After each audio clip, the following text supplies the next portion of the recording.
कभी महसूस किया है कि सृष्टि का आरंभ कैसा रहा होगा, जब मौन की गहराइयों में अचानक एक कंपन उठा और उसी कंपन से सृजन की पहली किरण निकली। दोस्तों, ऋग्वेद कहता है हिरण्यगर्भः संवर्तिताग्रे।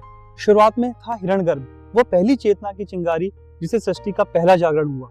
यह हिरण्यगर्भ कोई देवता नहीं बल्कि चेतना का पहला स्पंदन जो अव्यक्त से व्यक्त हुआ। जब ब्रह्म ने स्वयं को देखने की इच्छा की तब उसी दृष्टि से जन्मा the golden worm of creation. वह चेतन बीज था जिसमें पूरी सृष्टि का ब्लूप्रिंट छिपा था। हर तारा, हर ग्रह, हर जीवन उसी बीज का अनफोल्ड है। वेदांत कहता है हिरण्यगर्भ का अर्थ है conscious seed of the Cosmos.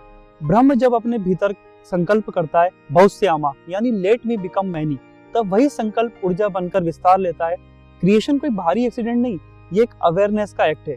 जैसे बीज में पूरा वृक्ष छिपा होता है, वैसे ही चेतना के एक बिंदु में पूरा ब्रह्मांड, और मॉडर्न कॉस्मोलॉजी इसे सिंगुलरिटी कहती है। एक ऐसा इनफाइनिटेसिमल बिंदु जिसमें सभी लॉज ऑफ फिजिक्स कोलैप्स हो जाते हैं।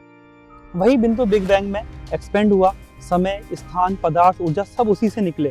और क्वांटम फिजिक्स बताती है एनर्जी और कॉन्शियसनेस दोनों नॉन लोकल है, जिसका मतलब यूनिवर्स किसी स्पेस में नहीं फैला बल्कि स्पेस इटसेल्फ उस चेतना से बना। यही प्रक्रिया हर इंसान के भीतर भी होती है। जब तुम किसी विचार को संकल्प करते हो तो वही विचार धीरे धीरे वास्तविकता में बदलता है। तुम्हारे मन का हिरण्यगर्भ हर क्रिएशन, हर सपना, हर खोज का स्रोत है। जब तुम भीतर उतरते हो ध्यान में या कह सकते हैं मौन में, तब वही हिरण्यगर्भ जागता है और नई सृष्टि तुम्हारे भीतर जन्म लेती है। सृष्टि बाहर नहीं बनी, वह तुम्हारे भीतर अनफोल्ड हो रही है। हर क्षण ब्रह्मांड का स्वर्ण बीज तुम्हारे मन में धड़कता है। तुम सिर्फ सृष्टि का हिस्सा नहीं, तुम स्वयं हिरण्यगर्भ हो, the living seed of creation. याद रखो, वही कॉन्शियसनेस जिसने गैलेक्सीज को बनाया, वही आज तुम्हारी आइज के जरिए ड्रीम देख रही है। प्रणिपात।